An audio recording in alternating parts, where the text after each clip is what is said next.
Hampir 1.000 UMKM gue bantu, dari mulai pedagang bakso, dari mulai yang retail kecil, dari mulai online shop yang jualin sarung dan lain sebagainya. Oh ternyata gue ada gunanya ya. Kita kan nggak perlu teknologi yang tinggi banget untuk membantu manusia kan bro. Gue suka cara lo berpikir. Kadang-kadang orang itu kompleks banget berpikirnya, bikin teknologi terlalu canggih. Padahal orangnya belum tentu bisa pakai juga. Kenapa kita masih impor bahan pangan? Seharusnya kan kita tuh negara yang paling kaya dong. Tapi lu riset apa yang lu suka sebagai periset. Tapi lu nggak mau tahu industri tuh butuh apa memakai AI. Kalau lu bilang penggunanya di Indonesia, sebenarnya itu masih di level neuro AI. Kita sebagai generasi muda tuh jangan juga skeptis ya dengan itu. Ya justru dengan adanya itu kita harus mempersiapkan diri untuk jadi talent di bidang AI. Bukan di sini gue sombong ya, enggak ya bro ya, maksudnya. Lu mau sombong juga nggak apa-apa. Enggak sih, maksudnya takutnya gue sombong, gue ngerasa juga gue belum sukses.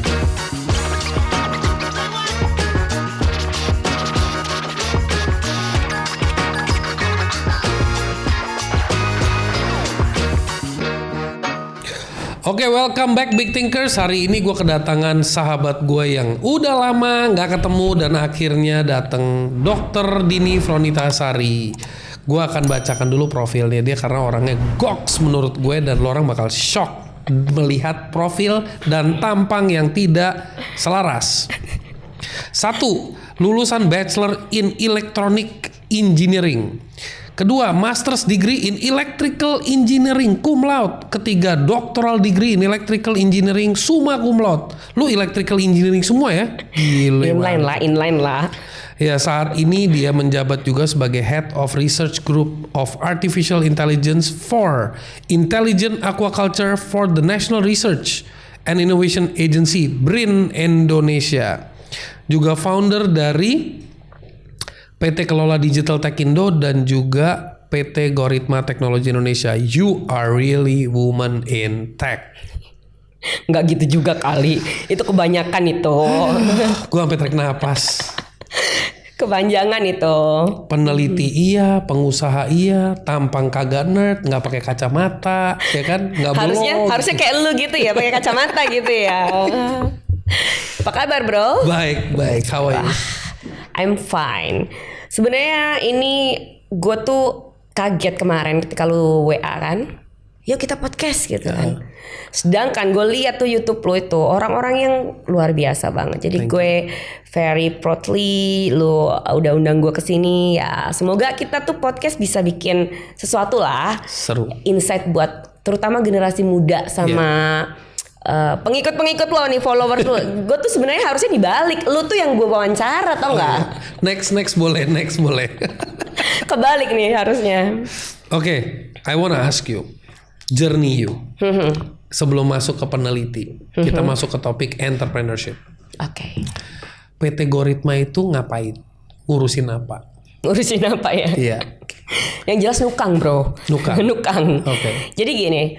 Awal 2016 gue tuh dapat tugas belajar. Waktu itu tuh bukan BRIN bro. Oke. Jadi waktu itu tuh masih BPPT, Badan Pengkajian dan Penerapan Teknologi. Pasti you tahu lah ya. Itu kayaknya yang punya Habibie dulu kan? Yes, exactly. Jadi dulu itu gue tuh di BPPT, tapi memang semenjak tahun 2021 5 LPNK yang bergerak di bidang riset, yaitu kayak LAPAN, LIPI, Batan, terus Kemenristek itu gabung jadi satu di BRIN. Oke. Nah, 2016 gue tuh dapat beasiswa dari Kemenristek Dikti waktu itu, namanya beasiswa Scientex untuk kuliah S3. Nah, ceritanya gue apply lah. Namanya gue cita-cita gue lahir di kampung bro. Gue di salah satu kampung lah di Jawa Tengah gitu ya. Gue tuh punya satu cita-cita yang sampai detik ini belum terwujud, yaitu sekolah di luar negeri. Oke. Nah, apply lah gue ke sana. Kemudian gue juga sempat redaksional sama profesor di sana dan lain sebagainya. And then ketika LOE sudah di tangan, laki gue nggak ngizinin bro. Waduh. Itulah.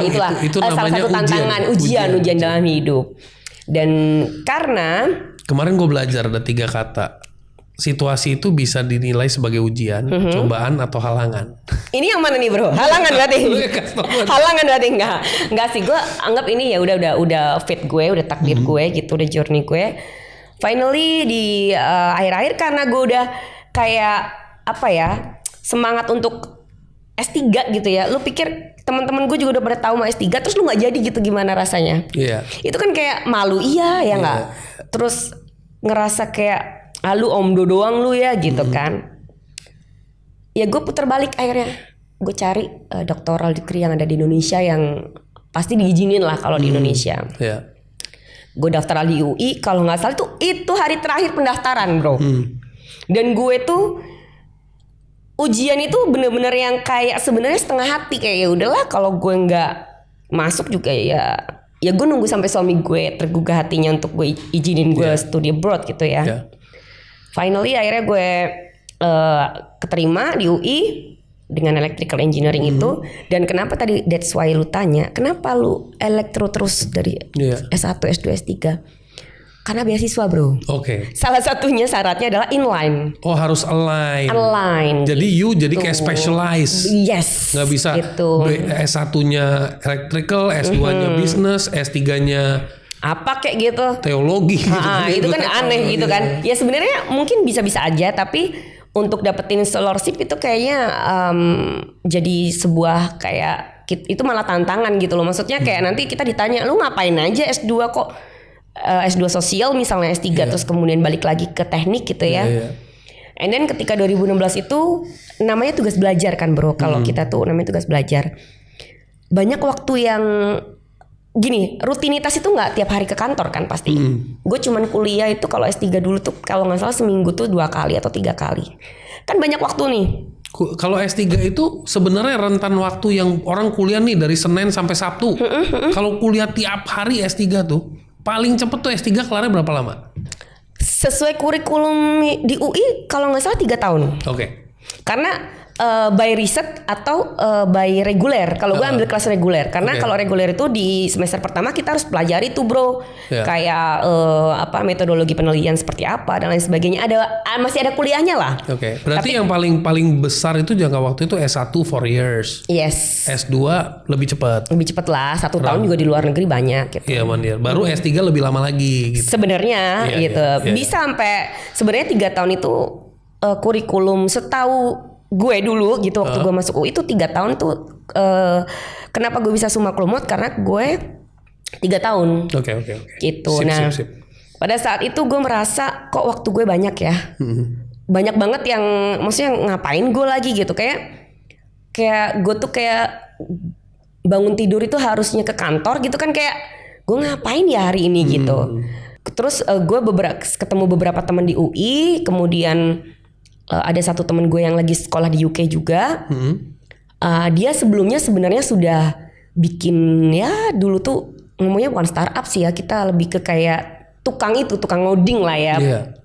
Tukang ngoding kita sebagai individu gitu, kita belum bikin as a corporate gitu. Kita bikinin perusahaan A, perusahaan B, kita datengin untuk kita cari tahu itu problemnya apa, kemudian kita teknologi solution apa yang teknologi bisa solution apapun. Jadi palu gada dulu tuh. Oke. Yang lu mau apa gue bisa gitu. Intinya kita bikinin seperti itu. Dan di saat gue S3 itu bener-bener waktu gue tuh kayak kok kalau misalnya gini, kalau kita jualan donat gitu nggak gue labelin itu kan donatnya 2.000 gitu ya. Tapi orang itu kok bisa jual lagi ke sana 10.000 gitu loh. Nah itu gue berpikir gue harus jadi, you have to have a brand. Yes. Nah, akhirnya you have to have a company. Betul. Akhirnya berbekal itu gue create legalitas. Kemudian gue networking, gue ya berteman dengan siapapun. Dari mulai hal kecil-kecil bro sebenarnya. Misalnya you punya bisnis apa, klinik, bisnis F&B, restoran dan lain sebagainya. Kita bikin POS, kita bikin sistem ERP dan lain sebagainya. Dan selama itu tuh kayak rezeki itu bleng, kayak nggak berhenti. Kayak law of attraction-nya kenceng. Yes, kayak gila nih. Oh ternyata begini ya. Dari yang gue tuh ngerjain sendiri sampai gue nge-hire mahasiswa-mahasiswa fresh graduate yang ya kalau fresh graduate kita nggak bisa bayar sebagai tenaga profesional dong. Kita masih ada margin di situ untuk kita bayar sebagai fresh graduate gitu. Pada saat itu gue create sampai pertama kali kantor gue adalah di Bandung. Nggak di sini malah. Di Bandung karena di sana banyak mahasiswa yang ya istilahnya butuh talentnya ada dan di situ. Dan banyak yang gini nggak banyak mereka tuh nggak banyak nuntut gitu loh. Misalnya ibaratnya kalau gue butuh ini nih berapa gitu, mereka tuh terima-terima aja karena memang biaya hidup di Jakarta di Bandung kan juga dulu gak terlalu tinggi kayak di Jakarta kan. Nyari talent di sana tuh lebih gampang daripada talent di Jakarta. Nah singkat cerita ya sampai sekarang ini udah 6 tahun dan beranak pinak sebenarnya. Jadi GT ini nggak hanya GT is basically a technology company, software developing company, software hardware integration company. Dan what was the proudest product of GT? Yang lu pernah merasa udah challenging, berhasil, proud banget lu? Sebenarnya berhasil itu kan indikatornya banyak ya. Berhasil dari apa nih? Lo dari diri lu aja. Kalau berhasil dari sisi materi, gue nggak terlalu proud. Gue nggak ngomong materi, yang lain dari itu. Kalau yang gue merasa gue puas banget itu ya ada satu POS yang gue bangun, namanya Lola. Itu yang nantinya jadi anak pertama. So that is the product. This is the one daughter gue tuh di perusahaan. Itu ketika gue kasih ke orang-orang UMKM, bener-bener gue zeroin. Kalau sekarang lu tau lah kita gak usah sebut merek gitu. POS itu harganya berapa per bulan.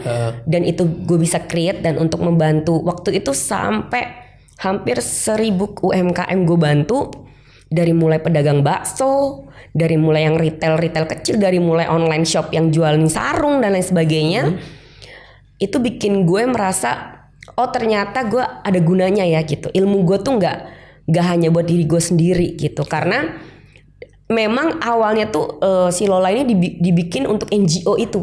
Maksudnya as a corporate tapi lebih banyak ruginya sebenarnya karena kita zero banget. Kita nggak ngambil apapun, kita hanya cuman pengen awalnya ngebantu UMKM sama bikin landscape. Jadi dari data yang kita punya kita bisa landscape nih. Misalnya kayak daerah Jakarta Selatan tuh ternyata banyak perusahaan food and beverage di bidang gitu. Jadi kalau lu mau data intelligence-nya menjadi landscape yang lebih kepake lagi di kepemilikan. Gitu loh. Jadi sebenarnya niatnya ke sana, tapi nggak untuk dijual lagi kan ya. Itu yang bikin gue sebenarnya agak happy itu yang pertama. Terus yang kedua produk yang lain mungkin lu pernah dengar Call Me. Call Me itu sebenarnya gue diajak temen gue yang salah satu temen gue untuk bisa gabung ya. Awalnya juga niatnya itu untuk ngebantuin penjahit-penjahit yang kena layoff. Pada saat itu kita tahu pandemi COVID kan. Itu di Banten, lu tahu sendiri pabrik garment pada tutup segala Bandung segala macam. Itu setelah kita dapat data dari salah satu NGO, itu banyak kan perempuan. Dan mereka ketika sudah di layoff kan pasti ekonomi langsung drop dong gitu kan. Nah si Call Me ini awalnya kita bikin adalah sebenarnya sederhana kayak Gojek. Untuk bisa alteration, untuk bisa lu bikin baju. Jadi ngebantuin pokoknya tukang jahit. Jadi lu bisa cari tukang jahit di sekitar daerah lu. Gitu kan. Jadi gue datengin satu-satu. Dan itu specifically buat tukang jahit? Tukang jahit dong. Oke. Dan especially gue dapat data itu dari data-data layoff dari perusahaan-perusahaan. Wow. Gitu. Padahal the brand Call Me itu bisa melebar kemana-mana ya. Sebenarnya. Dari tukang listrik, tukang pompa air dan sebagainya. Cuman kan lu tahu bro, kendalanya tuh luar biasa kalau kita ngelola SDM kan gitu. Ngelola SDM susah. Karena nggak ada standarisasi juga. Dan kalaupun di Call Me itu juga sebenarnya kita sampai sekarang pun masih ada kendala beberapa ketika kita bicara kualitas. Gak mungkin dong gue samain harga dari alteration yang biasa di pasar misalnya atau tukang keliling sama alteration yang ada di butik misalnya. Beda. Nah itu ya yang kita skill sedang belajar. Nah itu yang sedang kita coba untuk create agar kualitinya itu sesuai dengan apa yang user bayar. Oke. So you selain bikin teknologinya, you juga lagi help the people behind. Iya sih sebenarnya kalau bangun standarisasi mereka. Betul. Dan sebenarnya sih kalau kita bergerak di bidang teknologi ya, kita kan nggak perlu teknologi yang tinggi-tinggi banget untuk membantu manusia kan, bro? Setuju nggak lo?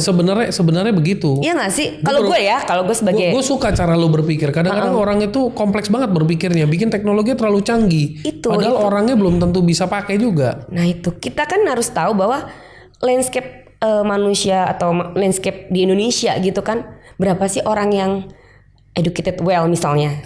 Itu kan nggak lebih dari 20% kan sebenarnya kalau kita lihat lah ya ada beberapa data. Nah, sebagai lu pasti tahu lah, lu kan juga orang yang bergerak di bidang teknologi cukup lama gitu. Bisa jadi lu lebih ini dari gue gitu, pengalaman lu lebih banyak gitu. Kalau gue berpikir, kenapa sih ini orang-orang berpikirnya tuh high tech banget, super komputasi yang luar biasa dan lain sebagainya. Futuristic. Yes, sophisticated gitu loh. Jadi itu kan menurut gue kayak hal yang di Indonesia itu sebenarnya belum perlu yang seperti itu. Iya, benar. Karena usernya belum bisa tergantung landscape yang mau kita tuju ya. Betul. Jadi kalau landscape-nya adalah mikro, yang mereka butuh adalah onboarding ke teknologi yang cara-cara simple. Betul. Kalau landscape-nya kecil, mungkin udah ngomongin financing-nya dan sebagainya, ya kan, keuangannya. Kalau udah ngomongin yang udah menengah, udah ngomongin ERP tapi yang skala kecil, bener kan? Kayak gitu-gitu ya. Pasti. Kan kita nggak perlu motong sayur pakai pisau daging. Nggak perlu, benar juga. That's it. Itu filosofi yang keren. Itu filosofi gue sih, kayak sebagai researcher juga gue kan punya kayak semacam apa ya tanggung jawab moral lah. Tapi lu demen banget belajar ya? Kalau jujur li sih, lu tuh sebenarnya lu tuh jiwanya tuh lebih ke are you a person yang lebih suka belajar, atau lu tuh jiwa entrepreneurnya tinggi, yang lu dominan kemana sebenarnya? Sebenarnya gini, kalau gue ngelihat diri gue sendiri sih sekarang ini gue berpikir kalau gue suka belajar, emang gue suka baca buku, tapi kan tidak ada korelasinya membaca buku dengan suka belajar ya. Dari kecil itu bro. Mungkin ini karena didikan mak gue kali ya. Gue harus terima kasih banyak. Gue tuh kayak di push untuk kalau lu nggak jadi nomor 1, nggak usah, gitu loh. Sebenarnya itu jelek sih, maksudnya. Ibaratnya itu penekanan. Tapi kesannya jangan nanggung. Iya, lu tuh kalau ada sesuatu, iya be the best or no, gitu. Tapi ganas juga ya. Dan lu percaya, mak gue tuh bukan orang yang S1, lulusan S2 dan S3. Kalau lu berpikir gue sampai S3 terus berarti orang tua lu S1, S2, S3 dong. Enggak, mak gue cuma SMA. Tapi dia punya pemikiran kalau lu gak bisa lakuin yang jadi terbaik, ya mendingan gak usah. Jadi mak gue tuh tiap kali ambil rapot, boro-boro dia kayak parenting zaman sekarang, you are smart, you are great, itu enggak. Parenting zaman sekarang. Yes. Dulu tuh ketika lucu banget, lo kan juga parent ya, kacau ya. Makanya kayak sekarang tuh gue berpikir gila kalau anak sekarang diterapin kayak mak gue dulu, gila kali sekarang gitu kan istilahnya. Gue kalau mau main keluar, lo harus selesaiin dulu tanggung jawab lo belajar. Menurut gue parenting zaman sekarang itu parenting sandwich. Tau gak lo? Itu kayak apa tuh bro? Jadi waktu kecilnya di zaman lu sama gue waktu kecilnya itu digablok-gablokin, ditegesin, diapain, kan? Harus look up sama orang tua. Ya kan, mau dibikin stres ya stres aja kita. Tapi besokannya kita normal. Iya, normal lagi memang. Begitu kita udah jadi orang tua punya anak, anaknya nggak bisa diatur, harus kita dengerin anak. Jadi kecilnya kita harus dengerin orang tua, gedenya kita harus dengerin anak. Benar bro. Iya, benar. Itu benar banget. Karena gue ngerasa gini, dulu tuh ya, waktu pas gue lagi sidang terbuka sampai gue speech, gue tuh meneteskan air mata bukan karena gue bangga apa yang gue dapet itu, tapi gue inget gue sampai titik ini tuh itu nggak mudah gitu loh. Masih kecil gue yang harus gue kalau mau mainan A, gue harus selesaiin dulu tuh bro, bukan tugas. Lu tau mak gue tuh udah yang ke zaman dulu, dia kok tahu toko buku. Lu tau RPAL sama RPUL nggak? Inget? Nggak inget.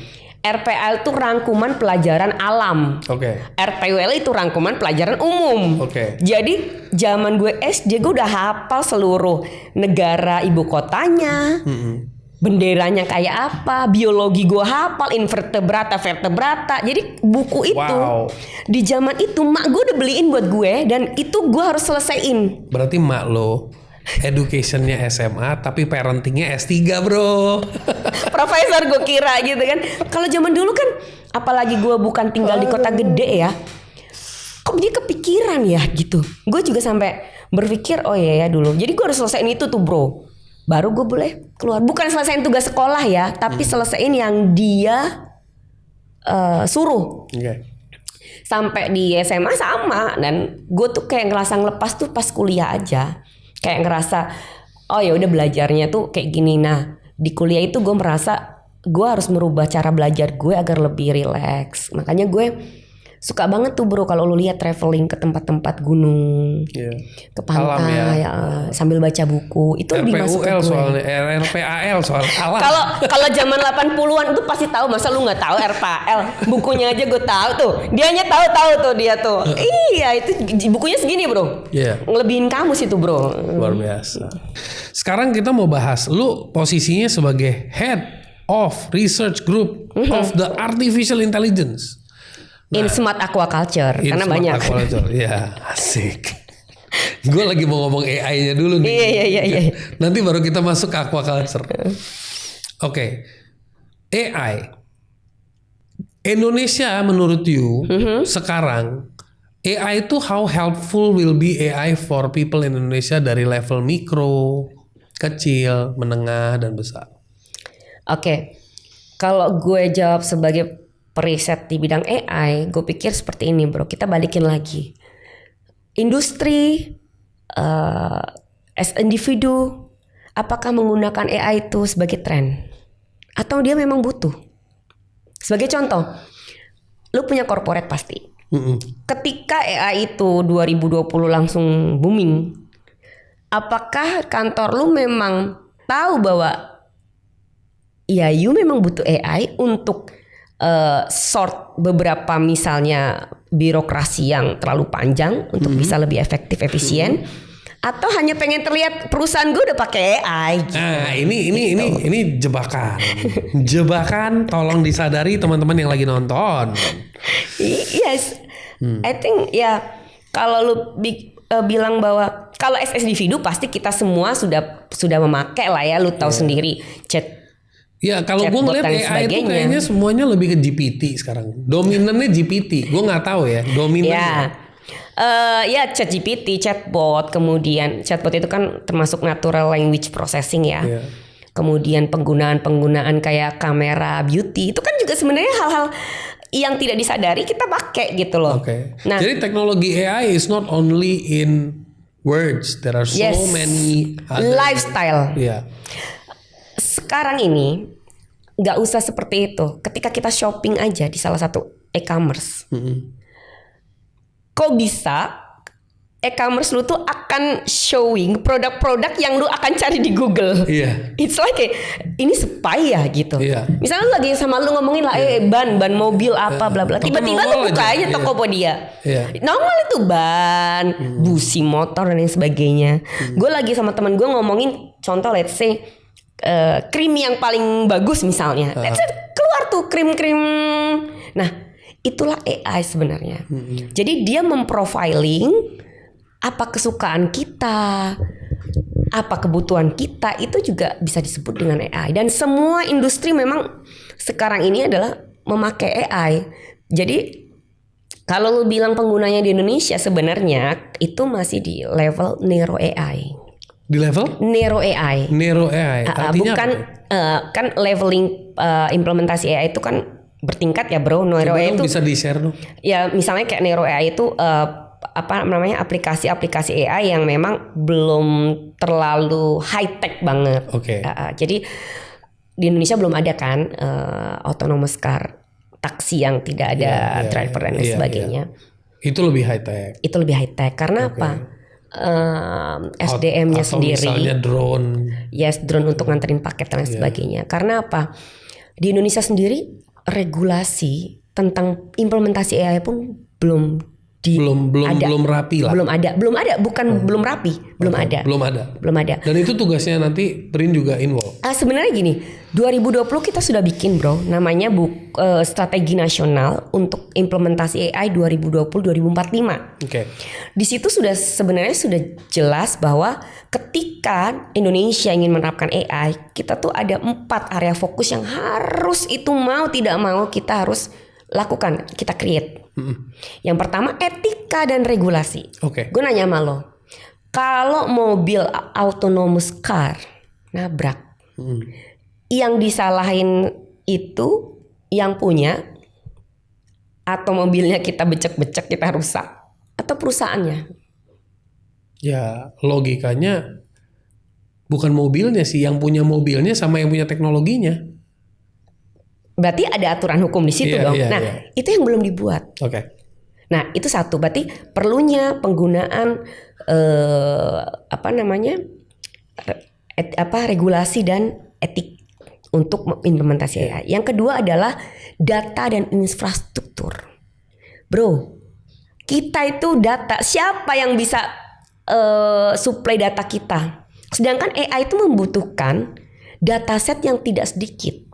Agar dia makin canggih. Berarti pinter. Feeding datanya nggak ada. Berarti konsepnya you feed garbage, keluarnya garbage. If you feed yes, of course. Tadi itu juga harus difilter kan? Betul. Feeding datanya udah benar atau belum? Ya, contoh ketika penggunaan AI di bidang kesehatan. Let's say untuk diagnosa penyakit. Kita punya undang-undang kesehatan bahwa data pasien tidak boleh disebarkan. Iya. So itu belum ada semacam MOU.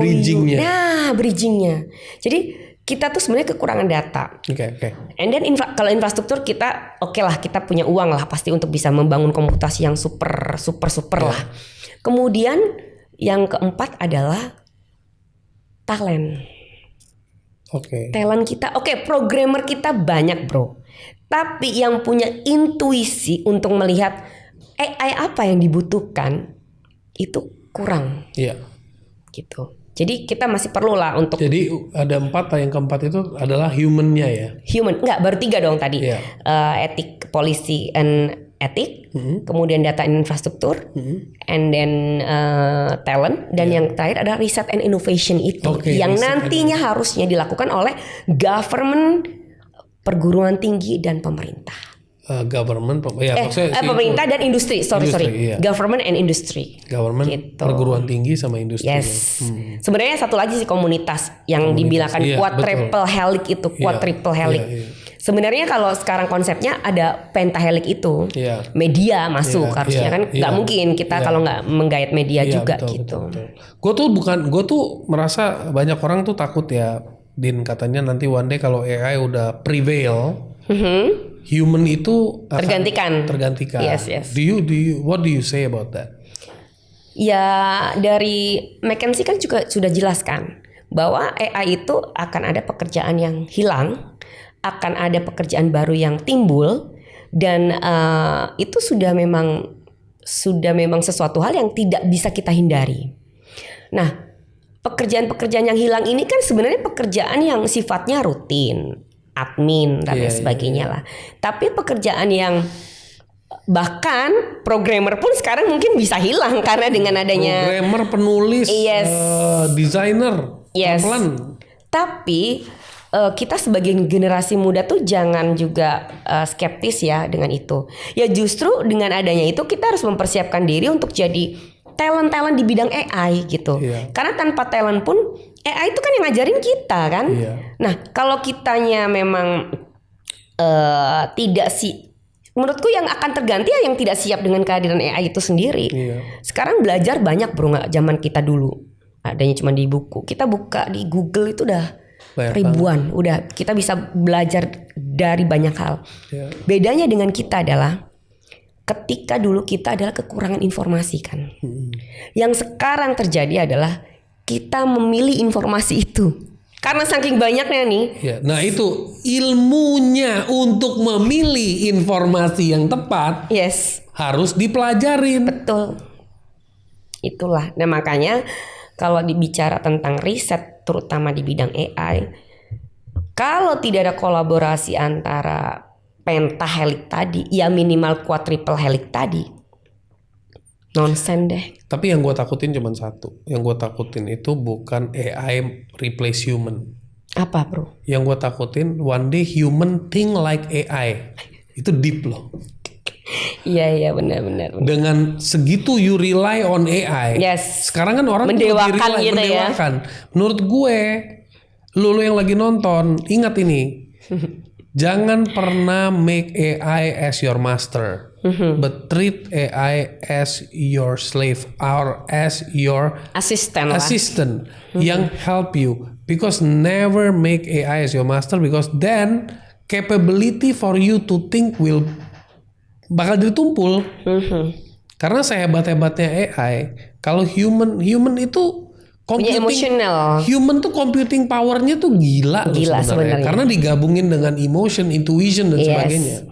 Itu yang nggak dipunya. Kan, cuman gue nggak tahu kalau one day AI bisa keluar emotion, wah gue udah nggak ngerti deh tuh. Kalau emotion udah di science kan, kayaknya setahu gue baca jurnal belum ada deh bro. Belum ya. Tapi kita nggak pernah tahu ya, maksudnya kita nggak pernah tahu kemungkinan ke depan. Tapi sebagai AI researcher sih nggak perlu skeptis lah bro. Din, peneliti, lo kan peneliti nih. Peneliti tuh di Indonesia kerjanya periset lah. Iya periset. Periset tuh di Indonesia kerjanya ngapain sih? Ngerisetin ekonomi, ngerisetin apa? Iya, sebenarnya kalau kita bicara periset itu kan periset itu ada peneliti, ada prekayasa atau engineering gitu ya. Jadi kalau lu bilang kerjanya apa sih, sebenarnya kita seharusnya sih kerjanya ya kita menjawab solusi yang ada di masyarakat ya, solusi problem-problem yang ada di masyarakat. Jadi kalau kita bicara tugasnya periset ya seharusnya ya dia menjadi problem solve masalah-masalah yang khususnya ada di Indonesia. Dari mulai mungkin masalah hayati lingkungan, masalah sosial. Kalau istilahnya kalau di BRIN sendiri itu kan sebenarnya ada 12 organisasi riset. 12 divisi atau organisasi? Organisasi riset namanya. Organisasi. Jadi dari organisasi riset hayati lingkungan, kebumian maritim, elektroinformatika, sosial ekonomi, kesehatan, pangan. Jadi ada 12 lah, gue something like that, agak lupa. Nah, tiap-tiap organisasi riset itu punya pusat riset masing-masing. Pusat risetnya juga macam-macam. Ada pusat riset terkait dengan energi, pusat riset terkait dengan kecerdasan artifisial, pusat riset terkait budidaya dan lain sebagainya. Intinya sebenarnya ya kita itu ya seharusnya idealnya adalah yang menyelesaikan problem-problem yang ada di masyarakat. Sebagai contoh, kenapa kita masih impor bahan pangan? Seharusnya kan kita tuh negara yang paling kaya dong. Seharusnya gitu. Karena problemnya adalah sebagai salah satu contoh di agriculture di luar negeri bro, itu udah smart, yang dipakai smart semua. Betul. Dari mulai monitoring, dari mulai feeding, dari mulai bagaimana pasca panen, bagaimana dia mengemas pasca panen untuk bisa didistribusikan dari jarak yang mungkin sangat jauh. Packagingnya seperti apa itu udah dipikirin. Hulu ke hilirnya udah diatur. Sudah. Dan kalau boleh jujur, di Indonesia belum seperti itu. Karena tapi menuju ke situ. Menuju ke situ karena sebenarnya kalau bicara riset itu tugas siapa sih? Tugas peneliti. Tugas tidak hanya tugas peneliti atau periset yang ada di badan yang badan riset lah, yang badan yang ditunjuk. Tapi juga tugas satu perguruan tinggi. Jadi sinergitas antara perguruan tinggi, lembaga riset, kemudian juga industri juga punya risetnya pastikan. Jadi kalau dari kacamata pribadi gue berpikirnya seperti ini. Lu ngeriset. Tapi lu riset apa yang lu suka sebagai periset. Tapi lu gak mau tahu industri itu butuh apa. Itu masuknya ke idealis ya? Idealis dong. Match gak itu kira-kira? Gak match. Lu bikin gelas. Industri butuhnya sendok. Iya. Terus match gak? Gak match. Nah, that's why Itu peranannya government atau peranan setiap individu harus didudukin bareng atau gimana? Iya, sebenarnya ini masalah yang big masalah ya, kena di mana masih ada ego sektoral yang gue pikir ya ini harus dipikirkan oleh pemerintah lah ya untuk bisa ayo dong duduk bareng, riset kita tuh mau kemana? Kayak kemarin Pak Prabowo mencanangkan apa swasembada beras. Untuk mencapai itu kan juga nggak gampang, ya kan? Perlu penelitian dan lain sebagainya. Tapi penelitian yang dilakukan oleh siapa? Jadi maksudnya sinkronisasi antara penelitian yang ada di lembaga riset dan sinkronisasi antara penelitian yang ada di perguruan tinggi bahkan di industri itu disinkronisasikan. Iya.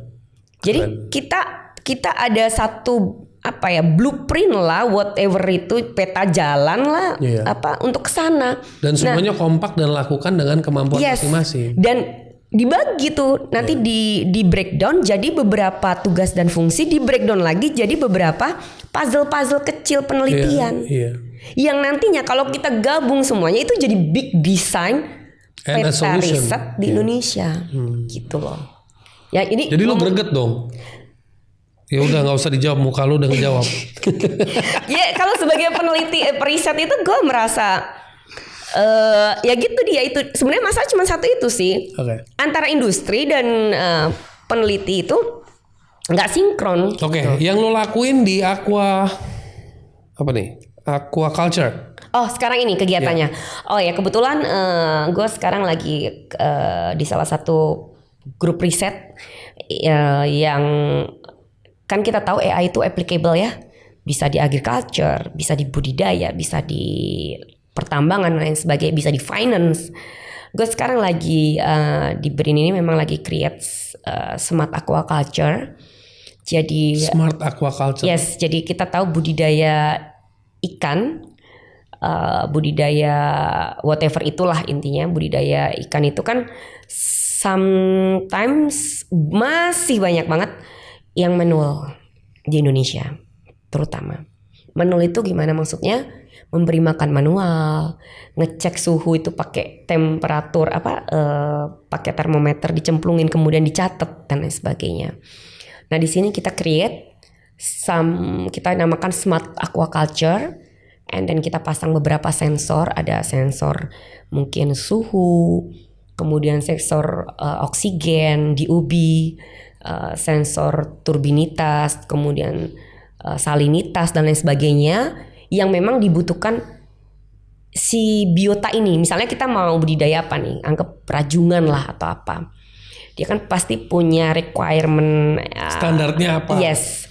Nah itu kita create sehingga itu bisa termonitor, and then misalnya dia bisa hidup di suhu 25 derajat misalnya. Ketika suhunya di atas 25, buru-buru tuh masukin es batu. Yes, notif dulu bro, notif dulu. Nah notif itu kita ke otomatisasi untuk masukin mungkin air dingin lain sebagainya agar suhunya turun lagi. Itu yang pertama. Kemudian kita juga lagi mau create auto feeding, di mana ini sebenarnya hubungannya sama. Kan udah ada beberapa startup juga yang bikin auto feeding ya. Yes. Gue nggak sebut startupnya lah ya. Tapi kan itu berbayar ya bro ya. Maksudnya ketika berbayar itu kan sudah menjadi produk. Kalau sudah menjadi produk, it means pasti dia sudah punya harga dong. Sedangkan misi di riset ini adalah gue akan menciptakan satu ya ibarat sebenarnya sudah jadi prototipenya yang mungkin low cost. Lebih jadi low cost. Karena bisa lebih banyak yang pakai. Tujuan low cost itu sebenarnya kan agar teknologi ini bisa diimplementasikan seluas-luasnya. Seluas-luasnya, betul. Dan jadi nggak ada barrier to entry nggak tinggi. Yes, itu gue lakuin karena apa? Kalau kita lihat anak muda sekarang nggak ada yang mau jadi peternak. Gak ada yang mau jadi pebudidaya. Gue mau kalau semuanya smart, gue mau. Ya kalau smart itu makanya. Gue mau. Ini adalah untuk mengencourage anak-anak muda untuk lu jadi petani santai aja kok. Lu bisa tetap traveling, whatever, lu bisa tinggalin, tapi lu termonitor semuanya gitu. Sekarang kalau misalnya pengairannya sudah otomatis, Feeding pupuknya sudah otomatis, bahkan kadar pupuknya lu bisa atur. Gila, gue ngebayangin nih teknologi bisa nyampe ke titik kita cuma pakai satu pergelangan tangan aja, handphone kita bisa ngabarin kita punya condition of our health every single day, what's up, what's down. Tambah stres nggak sih lo? Kayaknya something wrong with your kidney, besok something wrong with your liver gitu. Gila lo. Iya sih lebih sebenarnya gini, balik lagi, kenapa sih orang tuh nggak mau periksa? Ya kan karena mereka nggak mau ternotif kan kita kena something wrong di my body kan. Cuman kan kalau untuk urusan kerjaan segala macem itu ngebantu lah bro. Iya, contoh lu misalnya kalau zaman sekarang lu punya peternakan atau budidaya di Cirebon misalnya. Iya. Atau di mana? Iya, lo bisa monitor dari jarak jauh. Iya. Dan istilahnya gini, apa yang kita buat di AI itu tidak hanya itu aja. Kita juga bisa melihat bahwa ternyata ketika AI kan gini, tidak ada requirement yang misalnya ini yang gue lihat saat ini ya, misalnya biota A. Biota A ini kalau kita kasih makanan A itu akan lebih cepat gede misalnya. Untuk mempercepat masa pertumbuhan dia dan lain sebagainya. Itu kan juga bisa di AI kan juga. Iya. Din, gue kepikiran pas lagi ngomong begini sama lu. Ini berandai-andai aja ya, karena lu sama-sama in teknologi, futuristic gitu ya. Kalau ngomongin begitu berarti in the future hard labor will be difficult because hard labor bahasa Indonesianya apa sih? Pekerja bawah lah ya, rumput. Pekerja keras. Pekerja keras itu kan misalnya tukang batu, tukang kebun, whatever, pokoknya pekerja keras, hard labor ya. Itu bisa digantikan robot kan? Itulah salah satu kendala kita.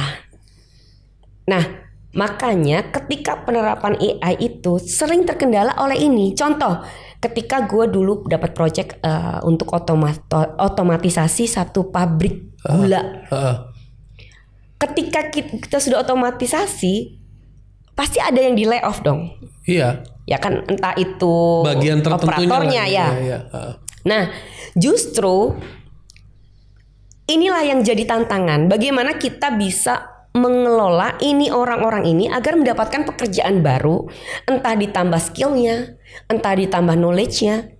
Karena kan pasti otomatisasi ini juga butuh operator juga. Tapi tidak sebanyak misalnya tadinya itu, ngurusin gitu butuh 100 orang, sekarang cuma butuh 20. Betul. Kan udah 80 orang kebuat. Betul. Makanya itu juga salah satu kendala penerapan AI di beberapa industri juga agak fail ya. Gue nggak bilang gagal, tapi fail karena adanya. Ini udah urusan empathy ya. Yes, karena kan udah ngomongin human values. Human values-nya kan juga memang benar-benar kalau layoff ya layoff kan gitu. Misalnya biasanya tuh operator butuh 10 dengan alat ini ya gue nggak butuh cuma 1 doang. Kan berarti 9 orang di layoff. Sekarang kan kayak pabrik-pabrik otomotif aja udah banyak kan robotik. Yes, robotik. Itu aja udah layoff. Maksudnya udah orang-orang yang tadinya dulu padat karya. Jadi berarti industri-industri padat karya ini yang harus be aware karena if not now, if not tomorrow, day after itu akan datang. Berarti gimana lu mendorong edukasi ke teman-teman bahwa it's time to step up. Karena nggak selamanya tukang jahit akan jahit karena one day akan ada mesin yang bisa ngejahitin baju. Mungkin, maybe. Cukup lu taruh bahannya, lu siapin polanya, udah ada robotnya yang langsung bikin gitu loh. Jangan ada itu. Surgery dokter aja kan. Surgery dokter juga udah ada. Sekarang udah ada yang AI robotik. AI robotik gitu. Karena tapi lebih precise kan dia. Yes, precise. Human kan masih ada emotionnya tuh. Kadang dia lagi drop atau blood pressure kan pengaruh, bisa salah loh. Tapi kan tetap ya, kalaupun robotik di bidang kedokteran juga kan butuh dokter juga sebagai operatornya juga kan. Betul. Tapi ya itu balik lagi, itu sebenarnya tantangan sih di beberapa pengalaman gue ketika gue implementasi untuk otomasi yang agak besar gitu ya. Di sebuah pabrik besar ya, lumayan pabrik gula waktu itu gue.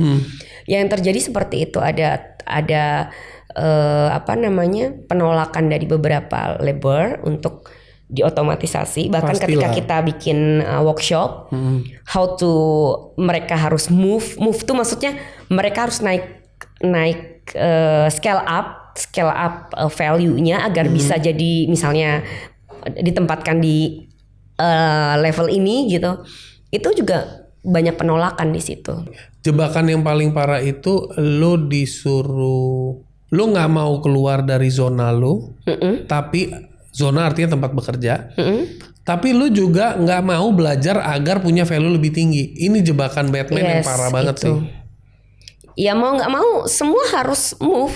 Nggak bisa, kita nggak bisa di era yang sekarang. Jangankan itu, lo tahu di China kan drone juga udah gantiin kurir pengiriman barang. Itu sih udah kacau. Yes, kan? Nah, sekarang ya balik lagi, tapi tetap kan pengiriman barang itu juga butuh operator. Justru yaitu bekali value diri dengan. Tapi di satu sisi semua orang juga bisa punya bisnis di area kreatif sih nanti, karena digital itu unlimited, karena kan itu unlimited potential ya. Betul banget bro, begitulah.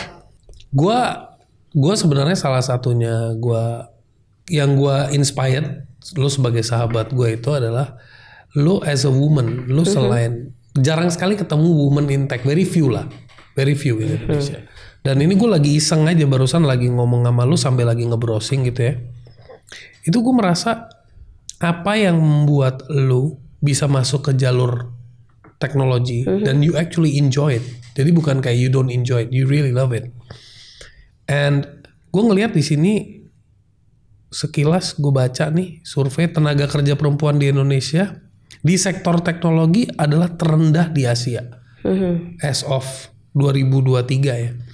Dan kita kalau ngelihat startup juga startup founders juga di Indonesia yang women in tech-nya dikit banget. Dikit. Tapi kalau ngelihat di luar tuh kan banyak banget. Jadi what you have to say about empowering women. Banyak sekali wanita tuh ke stigma bahwa teknologi is not for me. Gue married, nanti one day gue bakal jadi a wife. Ngapain jadi teknologi is meant for men, bla bla bla. Itu gimana lo bisa sharing agar stigma itu keluar? Kan menurut gue woman is a very powerful human being juga more than men gitu. Ya gini sih bro, kalau gue sendiri sih nanggepinnya, kenapa ya banyak perempuan Indonesia khususnya di bidang science, technology, engineering, and mathematics ini kan sedikit lah. Gitu. Karena yang pertama pasti stereotip. Oke, stereotip ya. Ya stereotip bahwa ya STEM itu hal yang di luar nalar, di luar jangkauan, yang susah banget kuliahnya dan sebagainya. Padahal nggak juga gitu. Sebagai informasi, gue tuh dulu nggak mau jadi woman in tech. Cita-cita gue jadi dokter. Gue dulu ikut olimpiade biologi nasional. Dan gue sudah keterima di 2 universitas negeri sebagai dokter. Wow. Gitu. Tapi proud of you. Pada saat itu ya karena gue muslim, gue istihoroh. Karena ya ada 1-2 hal yang membuat gue merasa, dulunya kita kan punya idealis bahwa kalau gue pinter ngapain gue sekolah bayar. Pada saat itu ada salah satu sekolah yang memberikan gue beasiswa, dan yang 2 itu enggak gitu ya. Akhirnya gue tinggalin yang 2 itu dan gue masuk ke sekolah teknik gitu kan ya. Dan yang gue alami di situ memang kalau dari 30 orang itu ceweknya cuma 3-4. Ceweknya cuma 3-4. Iya 3-4. 10% lah ya. Ya sampai sekarang pun teman-teman gue banyak kan laki ya, karena memang kan di dunia electrical and engineering ini kan memang banyak yang laki-laki. Dan dari situ sampai pengalaman hampir kurang lebih 15 tahun ini, gue ngambil kesimpulan adalah generasi sekarang itu maunya yang instan. Yes. Jadi woman in tech atau cita-cita jadi seorang engineer, jadi seorang scientist, jadi seorang researcher, itu bukan sesuatu yang wah. Mereka lebih tertarik jadi ya like this lah, dunia entertain yang sekarang digital. Ya, karena eranya jadi YouTuber dan lain sebagainya. Jadi selebgram dan sebagainya. Karena itu bukan gue bilang gampang ya, tapi mostly hal yang bisa dipelajari dan Relatif waktunya singkat dan udah dapet kayak Betul. itu ya, kayak instant gratification-nya dapet lah ya. ya gitu. Jadi tolak ukurnya follower gue banyak, Yes. berarti gue potensi punya duit banyak Yes. gitu. Siapa- Nah, ini bagus. Ini menurut gue itu juga nggak salah. Nggak salah juga, Betul. yes. Tapi apa yang akan seorang Dini Fronitasari utarakan ke teman-teman? Pentingnya mengikuti proses untuk menjadi sosok yang masuk ke dunia research, engineering dan sebagainya. Manfaatnya apa? Karena mereka kayaknya tidak melihat manfaat. Ya, karena gini, kalau kita balik pertanyaannya, apakah kita percaya itu proses percaya sama kita? Apakah itu proses seperti itu? Menarik juga nih, seru nih. Iya kan? Asik. Apakah proses itu percaya bahwa kita percaya proses? Oke. Itu kan balik lagi kan. Iya. Jadi kalau bisa dibilang proses yang dialamin gue dari entry level, nukang itu jadi tukang coding dan lain sebagainya sampai di titik ini, itu kalau gue disuruh balik pun gue nggak mau. Oke. Kalau boleh jujur gitu ya, gue nggak akan mau. Tapi di posisi sekarang dengan umur gue sekarang, dengan kemampuan gue sekarang mungkin, tapi kan dulu kan mungkin gue masih punya ambisi, gue masih punya energi yang cukup besar untuk bisa melakukan hal-hal lain. Nah, untuk mempercayai proses itu ada, ya lihat aja role model dari, mungkin dibuka wawasannya, di luar itu banyak banget loh. Women in Tech yang luar biasa suksesnya, dan kita bisa making money for life gitu ya, nggak hanya ibaratnya gini, kalau emang di dunia itu rotinya itu sudah banyak semutnya, gue mau bilang di sini semutnya masih sedikit. Diferensiasi. Let's say if gue kompetisi sama yang lain, laki-laki, gue perempuan misalnya. Lo punya privilege lebih besar. Yes. Di industri itu, di location itu. Yes.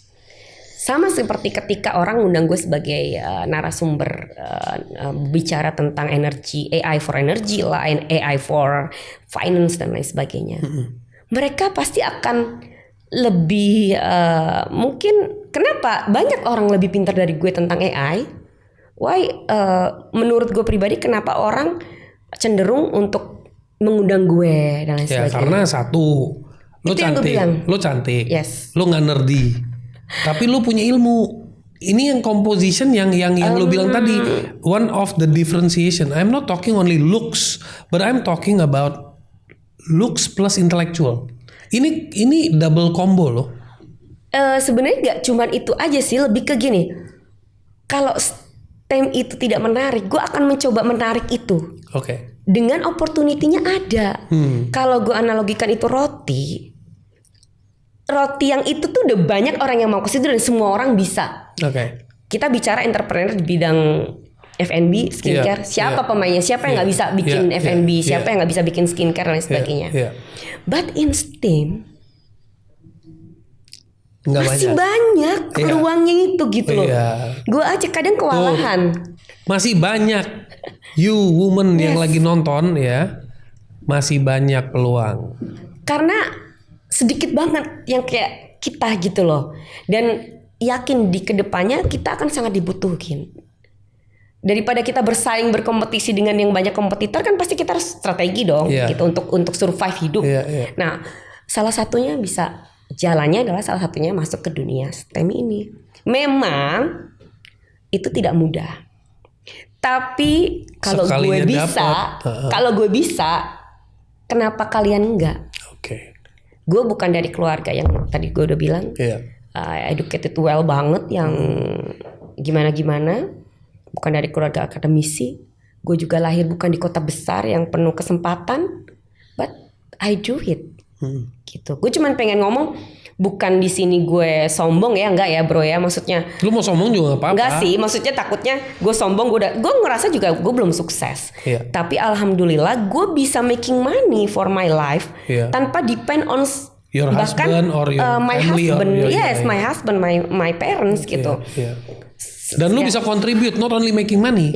Lu bisa contribute by creating innovations yang can help industries. Yes. Makanya gue bilang itu kan orang zaman sekarang kan ngejarnya kebebasan finansial dan lain sebagainya. Let's say umur gue sekarang 38 misalnya. Dengan 38, gue nggak ngomong gue kaya, gue nggak ngomong gue banyak uang, tapi kebebasan finansial sudah gue punya sekarang. Jangan karena jangan ngomong kebebasan finansial. Kenapa? Why? Kebebasan hidup. Hidup that's it. Bukan finansial aja, hidup. Karena kalau bebas finansial, finance-nya hilang. Oh iya, jangan itu jangan didoain. Lebih ke ini sih, maksudnya uang udah bisa bekerja buat gue. Uang gitu, sudah bisa bekerja. Ya. Dan untuk hidup yang sekarang gue jalani cukup gitu. Gue nggak bilang berlebih, tapi itu cukup. Cukup untuk gue hidup, cukup untuk gue bahagia. Dan gue pikir kalau misalnya teman-teman di luar sana yang masih generasi muda bingung nih nentuin mau jadi apa, kan ini nggak familiar ya. Lu pernah dengar anak kecil, gue mau jadi scientist, gue mau jadi teacher, nggak ada. Gitu. Kebanyakan ngomongnya mau jadi YouTuber karena itu yang mereka tonton. Betul. Nah, maksud gue mau bicara di sini adalah masih banyak peluang.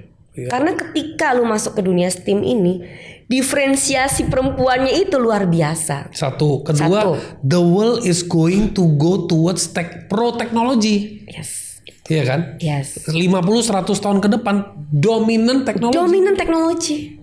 Kita mau ngomong apa? Iya. Gitu loh. Nah, kedua, kita bicara manusia. Gue juga bukan manusia yang maksudnya sok-sok Muslim banget dan sok-sok beragama banget.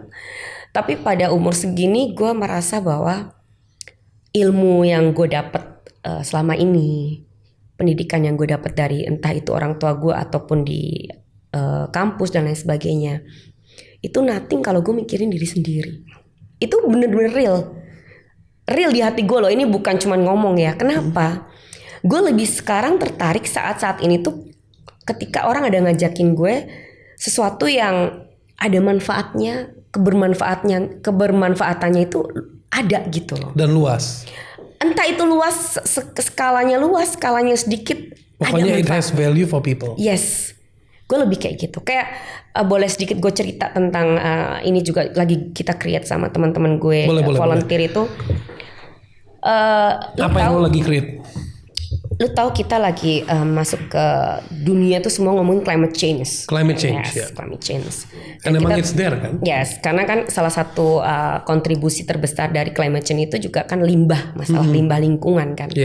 Limbah lingkungan terbesar itu menurut data itu memang dari factory. Yes. Dan terutama kain, bro. Pabrik kain. Nah, yang menggunakan pewarna kimia. Nah, dari situ kita tergugah untuk mengumpulkan data-data apakah memang pewarna kimia ini bisa digantikan dengan pewarna alami, natural dye. Ternyata ada, bro. Dan Indonesia banyak sumber-sumber. Again, Indonesia melimpah. Melimpah lah. Nah, salah satu yang lagi kita create itu di salah satu NGO bersama teman-teman adalah kita bikin AI untuk bisa meng-create warna dari natural dye ini.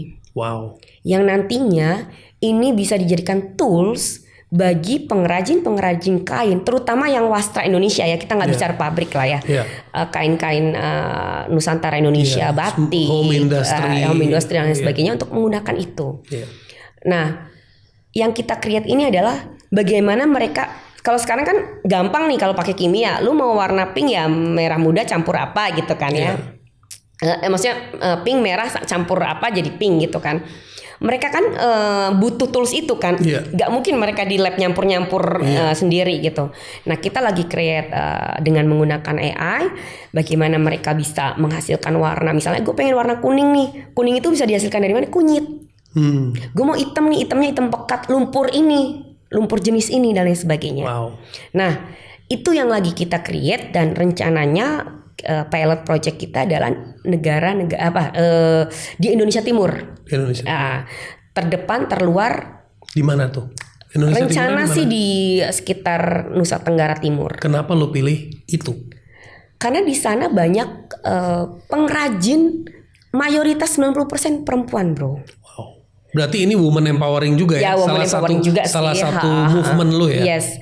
Dan dari situ gue masih berpikir bahwa ketika walaupun pilot project kita skalanya kecil di satu desa misalnya, it means itu desa itu kan misalnya satu desa itu kan ada beberapa keluarga. Yeah. Pasti keluarga itu punya anak-anak juga. Yeah. Dan gue sangat yakin ketika kita bisa meningkatkan ekonomi di satu desa itu akan impactnya akan luar biasa. Itu baru satu kayak gue. Yeah. Misalnya ada NGO lain yang bisa melakukan itu. Nama NGO lo apa? Sementara belum ada nama banget. Tapi karena memang gue itu adalah sebuah harapan, gue namain Hope. Wow. Harapan, sebuah harapan. Karena bagi gue ya itu gue sudah done dengan akademis, gue sudah done dengan. Ini semua correlating ya. Gue Yes. perhatiin lu tadi bikin software. Pertama software. Tukang Coding nih. Yes. Habis itu dapat produk namanya POS. Yes. Ya kan? Habis itu lu bikin lagi Call Me. Yes. Sekarang lu lagi bikin gerakan yang tadinya tukang jahit, ini pengrajinnya. Ya, pengrajinnya. Awesome. Iya, karena itu dia nggak tahu kenapa gue tuh. Dan ini nggak pernah lu plan, ini naturally. Nggak, itu just kebentuk naturally, aja. itu organik dari gue sendiri. Karena ya itu dia, gue sudah, alhamdulillah Tuhan kasih masalah di gue tuh tidak masalah yang berat-berat. Gue bersyukur itu ya, maksudnya ya pasti setiap manusia punya masalah, punya problem. Yeah. But I think Tuhan sudah sangat baik sama gue, Allah sudah sangat baik sama gue. Jalan hidup gue tuh bukan mungkin kayak roller coaster banget ya, enggak, tapi ya tepat pada tempatnya gitu. Saat gue nikah gue harus nikah, saat gue lulus.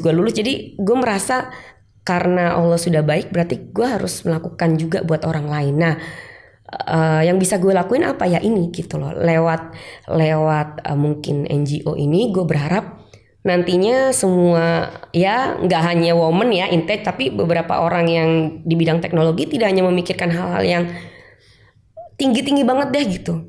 Impactnya langsung aja yang bisa berdampak sosial ke masyarakat, yang bisa punya kebermanfaatan yang real, itu lebih impactful menurut gue. Keren. Gitu. Jadi apa saran lu dan pesan buat teman-teman atau buat audiens yang nonton? Especially untuk women dulu sebelum yang lain buat women. Mungkin segmentasi penonton lu nih muda apa nih? Mostly between 25-35. Oke, mungkin untuk generasi muda ya tetap aja lu harus, kalau gue sih dulu nyebutnya 3P ya. Kita harus tentuin purpose dulu, tujuan. Lu goalsnya mau jadi apa? Itu tetap harus. Kemudian yang kedua, lu juga harus tetap persisten untuk mencapai goals itu. Dan yang ketiga ya positively. Lu lakuin hal-hal yang positif. Itu terdengar klise, tapi 10 tahun terakhir ini gue hanya berpegang pada itu. Dan selama 10 tahun terakhir ini everything has been happening in the track, walaupun gak on the track banget, tapi gue bisa memastikan challenges-nya adalah challenges yang lu bisa handle gitu ya. Yes. Dibuatnya lu bisa handle gitu. Ya, karena ya kita kan sebagai manusia punya pikiran pasti untuk kalau nggak plan A jalan, plan B. Kalau tadi lu bilang kan lu sampai plan D gitu ya, A B C D gitu ya. Kalau gue sih memang sama, cuman gue nggak nyampe banyak. Tapi gue A B C D-nya tuh always be careful dear. A B C D. Keren. Iya. Good. Nah itu mungkin pesannya ya. Terus kemudian ya stereotip. Ya kita tahu kita hidup di Indonesia. Kita nggak bisa memungkiri bahwa patriarkalisme tetap ada. Bahwa perempuan itu dibatasi oleh beberapa stereotip. Yang ya let's say semakin lo contoh berpenampilan, lo semakin tidak dianggap capable. Itu juga stereotip yang salah. Jadi ya tetap jadi diri sendiri, be yourself. Dan berani bermimpi itu juga penting juga. Dan ketika lo berani keluar dari batasan yang tidak nyata itu, kadang lo menemukan tujuan hidup lo. Itu yang harus didobrak gitu. Wow. Kalau dari gue seperti itu sih. Terakhir ya. Ini terakhir mulu nih. Terakhir mulu. Ini kayak sedih-sedihan banget nih bro. Iya bukan. Terakhir itu gue mau nanya. Banyak orang itu merasa udahlah lu nggak usah too much thinking big lah. Yang realistis aja. Nah menurut gue lu mungkin bisa kasih sedikit insight. Apa sih pentingnya menjadi pribadi yang mampu berpikir besar? Kalau menurut gue tetap orang-orang yang berpikir besar itu penting. Karena apa? Bagaimana kita bisa membreakdown itu menjadi sesuatu yang kecil kalau kita tidak bisa berpikir besar. Wis. Quote. Catat ya. Gue juga lupa tadi gue ngomong apa. Enggak ya tetap dong pikiran pikiran kecil yang gue bilang realistis dan lain sebagainya itu kan datang dari breakdown berpikir besar. Oke. Untuk menjadi realitas itu kan perlu di breakdown. Yes. Antara